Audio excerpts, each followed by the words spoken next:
Бәріңізге сәлем. Сіздермен бірге өнер шаңырағында бағдарламасы. Мен оның жүргізушісі Ақсезім Міржасарова. Бізде бүгін қонақта өнер жас таланттар академиясындағы оқытушысы, суретші Жанар Бауыржанқызы. Қош келдіңіз. Қош көрдік. Сурет салу жолыңызды қалай бастадыңыз?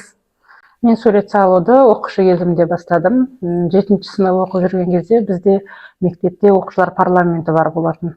Сол жерде мен художник-оформитель, суретші болып, міндетім қабырға газетін шығару болды.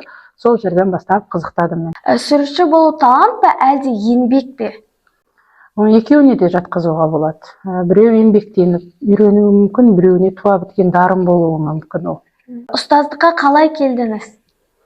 Ұстаздықты мен 4-ші сыныпта бізден ұстазымыз сұрайтын, болашақта кім боласыз деп. Менің сол кездегі айтқаным, мен балалықпен шын айтылған көңіл ақ ниет болар, мен мұғалім болатынмын дейтін.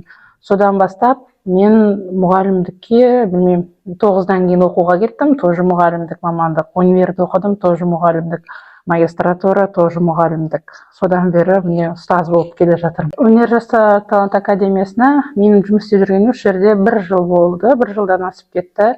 Мені жұмысқа Жанар Шалқарбековна ағасы шақырды. Мен негізі осы жерде ата-ана ретінде тіркелген болатынмын. Оқушым, өзімнің балам келетін. Жанар Шалқарбековна бізге суреттен мұғалім тауып беріңізші, танысыңыз болса деп звондайды.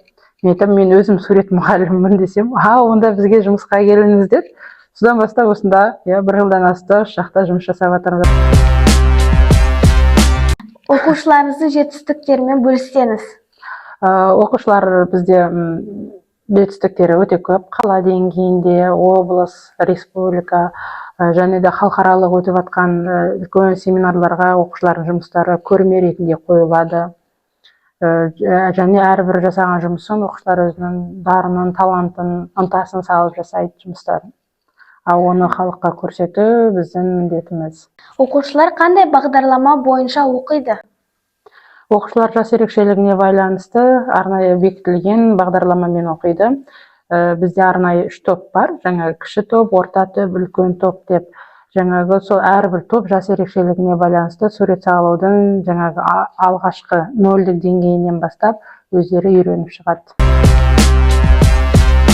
Сурет салу жоғары деңгейде үйрену үшін не істеп бастау керек? Сурет салуды жоғары деңгейде оқушы үйрену үшін алдымен бірінші сурет салудың өзіне арналған өзіндік бағытын таңдау керек оқушы. Бірінші графиканы таңдай ма, ол живописті таңдай ма, немесе жаңағы рельефті бағыттағысын таңдай ма, өзіне арналған бір бағытты оқушы бірінші таңдап алады. Сосын сол бағытты оқушы арнайы зерттеп барып сонымен бастайды. Мысалы, егер кескіндемені бала таңдайтын болса, ол жаңағы красканың қай түрімен салғанын ұнатады. Кескіндемеге біз жаңа пастельді жатқызамыз, түрлі түсті карандаштарды, гуашты жатқызамыз, акрил, акварель, майлы боя, осының барлығы мысалы кескіндемеге жатады. Кескіндеменің бояудың құралдарына жатады. Осы құралдың бала қайсына өзінің бейімдігін жақсы бол екендігін білетін болса, сонымен ары қарай салады. Бірінші біз балаға осының барлығын ұсынамыз. Оны бала өзіне салып көреді, қайсына мен жақынмын деп өзі тартады бала жүрегіне.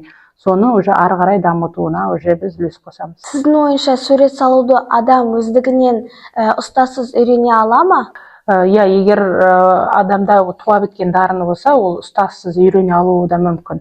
Бірақ қанша дегенмен ұстаздың нұсқаулығын қажет етеді.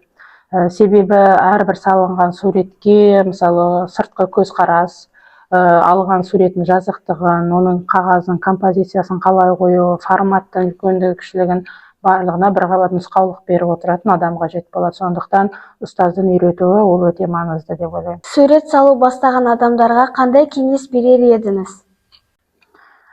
Суретті олар салған кезде бірінші гуашпен салып бастаса, сосын түрлі түсті карандаштармен жаңағы бояп бастағанды ұсынатын едім. Одан кейін сурет салудың арнайы кезеңдері бар. Бірінші кезең, екінші, үшінші, 4 кезеңге негіздеп бөлеміз. Сол 4 кезеңді нақтылап жаттап алған болатын болса, ары қарай сурет салып кетуге жеңіл болады. Өнер жас таланттар академиясын айтар тілегіңіз?